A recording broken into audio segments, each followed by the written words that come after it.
morning. I am Carrie Shepperson with Southern Songbird Farm. Doug is hooking up our trailer right now because we are getting ready to go get some lumber to build some raised beds. So we're gonna do a little video on how this process goes. As you can see behind me, this is where we had our big garden last year. So we've done several iterations of big gardens. I've also raised gardens and raised beds. So this year, actually last year was kind of just like, forget it. We've done soil tests. The soil isn't bad. It needs some more organic matter, but other than that, it's not bad. The biggest problem we're dealing with right now is the climate in Kentucky is just awful with the rain. I mean, the first month of the garden, you can't even get in it because it's just so wet that you can't even work it. So to combat that, and also to kind of go a little back on the amount of gardening we're gonna do, we're going back to raised beds. So that'll be fun. I'll try to throw in some pictures of our past gardens. We've done deep mulch hay. We've done just cultivate with the tractor kind of big gardens. And of course, my original living in suburbia raised beds. So we're kind of going back to that. We're gonna put them out in the backyard of our house and around the greenhouse, and we'll see how that goes. So hope you enjoy the video. Thanks.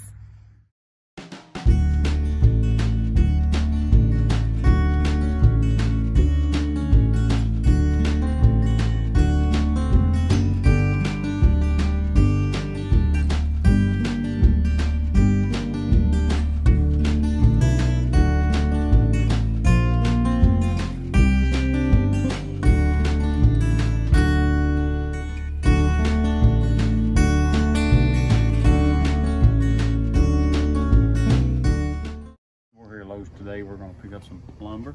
We're going to go with 2x10s and 2x12 pine lumber. We're doing non-treated because we don't want the chemical in the garden. So we're going to do raised bed gardens today, and we're going to go here and get some soil, and we're going to see if we can put this together, and we'll give you further results when we get. Okay, so here we are back, continuation. We're actually here at the site here in the yard. We've got a kind of a, we're gonna have different size boxes. We got a couple boxes here that was graciously donated to us, and they're made out of the Trex stuff. So we're gonna use those for some shallow root stuff.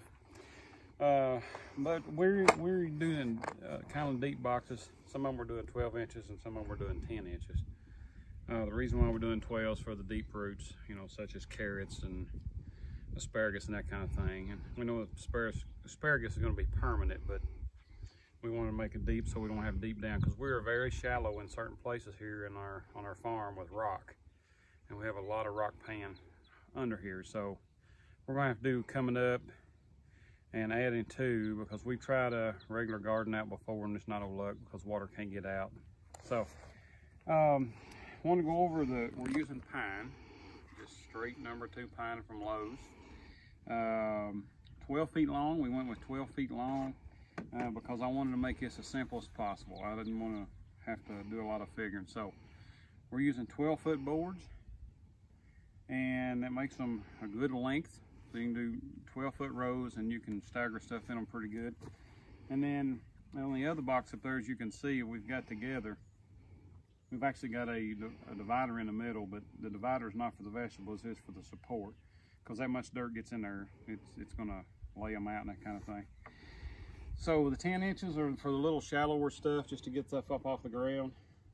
And the reason I went was 12 also was I went 12s, so I can go 3 4-foot pieces, and I can put them all 3 in the middle, and I don't have to do any major figure. And you can still access from both sides to get.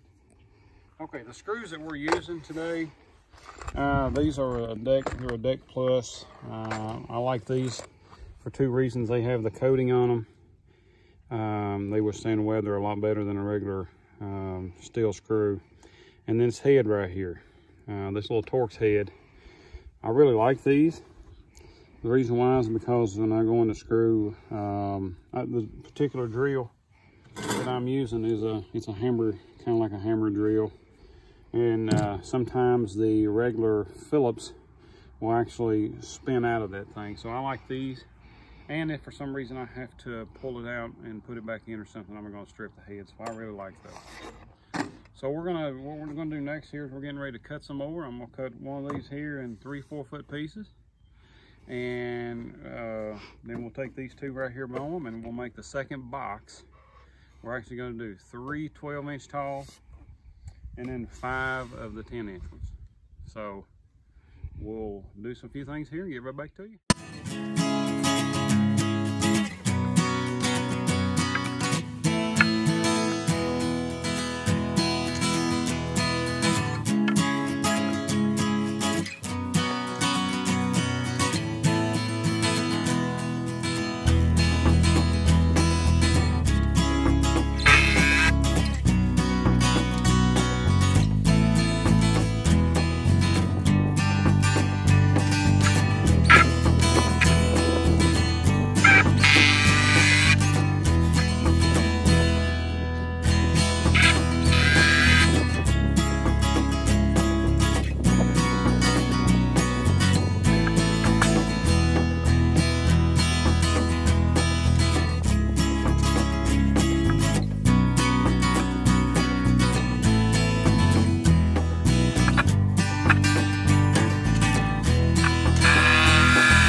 So as you can see, we have got all of our raised beds completed.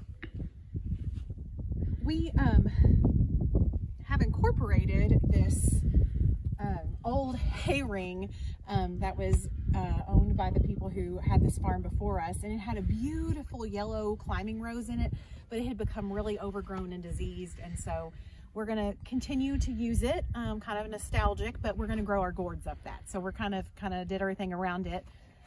There's also a ring in the back that we're going to, instead of having to take it all down, we're going to utilize it too. So everything in this back corner is going to be perennial. So it is going to be perennial herbs, our asparagus, and then within that ring, we're going to do rhubarb and horseradish. So that'll kind of be the perennial corner, and everything else will be annual vegetables, your tomatoes, eggplants, cucumbers, all that stuff. So these 2 boxes that we have here that are made of Trex decking that were donated to us by my sister, they are going to have onions. So I've been saving all of my clickless bags from Kroger because they're brown paper bags. And I want to say that people will probably think I'm nuts, but my very first garden at my house in suburban Lexington was a raised bed garden. I dug every bit of sod out from under those, put down professional grade landscape fabric, and guess what I still pulled out of my boxes every year? Grass. So this year, we're not going to mess with it. I'll be fighting grass no matter what. So what we're going to do is just do it the old-fashioned way. We're going to cover the ground with some brown paper bag and put the dirt in and just roll with it. So people might think we're nuts for not removing the sod, but I've been down that road before, and I'm going to save us the back-breaking work and just forget it. So I do have 2 types of onions that are going in. Because these beds are a little bit smaller, I've just pushed them together, which will give me a 2x4 box and a 4x4 box together. And I'm going to probably plant these in, instead of in rows and doing spacing like that, I'll probably do it more the square foot gardening way. So in square foot gardening, you can do 9 onions per square foot. So I'm going to mentally divide this into square feet and put my onions in there like that. I have two types. I specifically wanted onions that were good storage onions. So the best red storage onion I could find was Red Wing is the variety. And a really good sweet storage onion for yellow is Patterson. And I ordered these from Territorial Seed. They're one of our favorite seed companies. We also get a lot from Johnny Seeds. And one thing I love about Territorial Seed is they do send you a planting guide for whatever they've shipped to you. So I've got rhubarb and asparagus will be coming next. I did buy some herb plants from them, so they'll be coming a little bit closer to planting time for our zone. And then everything else I'll be starting soon in the greenhouse, and we'll be doing a video about that. So let's get started planting onions.